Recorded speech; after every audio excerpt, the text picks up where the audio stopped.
Before the video starts, I wanted to mention that I have a Discord now. Its current main purpose is to talk to you guys more directly and also do some VOD reviewing. There's a channel on there where you can submit your VODs, just follow the instructions on there and I'll go over them. Also, channel memberships are now live. If you want to support me, then you can do so that way. I appreciate all the support regardless, and I hope you enjoy the video. Hello everyone. Have you ever been in an attack round and found yourself not knowing what to do? Or having to sprint into sight with 15 seconds left and just hope for the best? Or maybe you see that when you're on defense. One of the most common mistakes I see attackers making is stalling. Not because they're afraid to walk in or anything, but because they simply don't know what to do. When players stop playing with a purpose, they start wasting time. And once time starts running low, rounds become rushed, disorganized, and lost.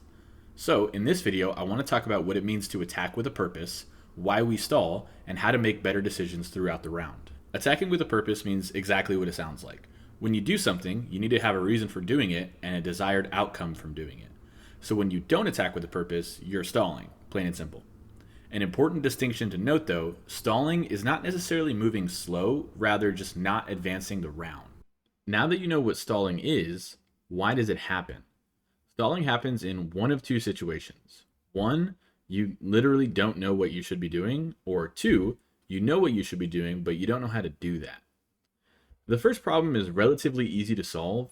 Most of the time, if you literally have no idea what you should be doing, you have a couple of options. Your goal is to just learn the attacking strategy for a site. You can do that by either going into Clearhouse and trying to brainstorm a strat, watching Pro League, or just watching like any YouTube video on how to attack or defend a site. Any of these options are good, but I highly recommend the last one. Again, your goal is to just learn the attacking strategy for a map. What rooms to control, what walls to open, and the default plant spots. The second problem is the harder one to solve, and what I think is what can separate a good player from a great player. You understand the goal, but not the process. You know that you need to open the CCTV wall on Clubhouse, and that you need to clear rafters and then plant, but you don't really know how to do that easily and or effectively. You sit outside of the rafters door hoping the Azami sitting there will make a mistake, allowing you to peek and hopefully get a kill. But honestly, that's not active siege, that's reactive siege. Once you get to a certain point with this game, you have to be proactive about everything you do. To solve this problem, you need to constantly be thinking about attacking with a purpose. But what is purpose? Your purpose needs to be predetermined before the round even starts. There are plenty of things you can do with a purpose, like gathering information, taking map control, opening important walls, setting up and watching flank. I mean, it really is just anything that will get you closer to that execute.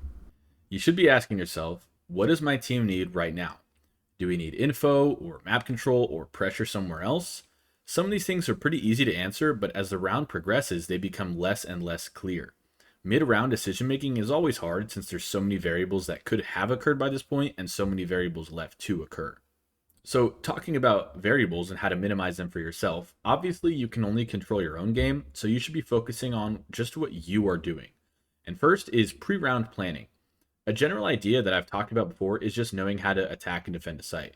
If you're just starting out and learning, you don't need to know the best operators to choose or the exact 1, 2, 3 countdowns to do with your team, but knowing the general attacking stages for a site or how you should be playing your defense will help you just tremendously improve your game. And it's the first step in order to fix that stall.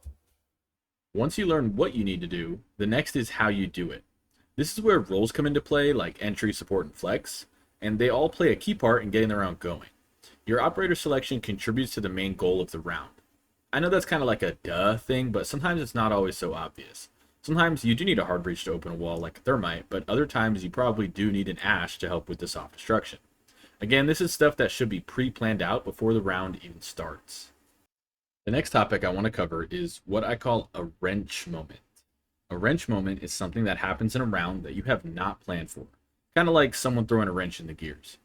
This really varies player to player and team to team, and it mostly depends on what you've seen before, which comes down to time played. Some examples of these wrench moments can be simple things like your hard breacher getting spawn killed, or something more difficult to solve, like an unexpected defense setup. If you're playing Oregon and there's a castle extension into Armory, would you know how to solve it? Maybe, but it's still a wrench moment, because it'll probably take you a little bit to think about how you want to solve that.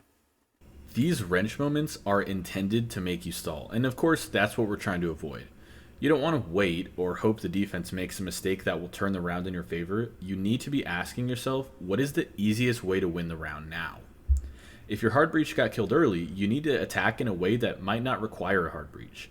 If there's an unexpected castle setup, you need to get on soft breach to create holes in the setup. If there's too much utility on one side of the map, rotate to the other side. It's decisions like that that are going to help you improve at the game. I can't count the amount of times I've seen attackers just wait for 2+ minutes because they don't know what to do. You can't play and hope the defense swings you all the time. You need to be constantly thinking, what can I do to push this round forward?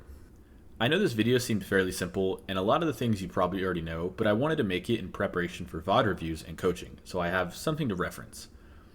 Thank you for watching, I hope you learned something new, and remember to check out the Discord if you're interested in VOD reviews. Thank you for your time.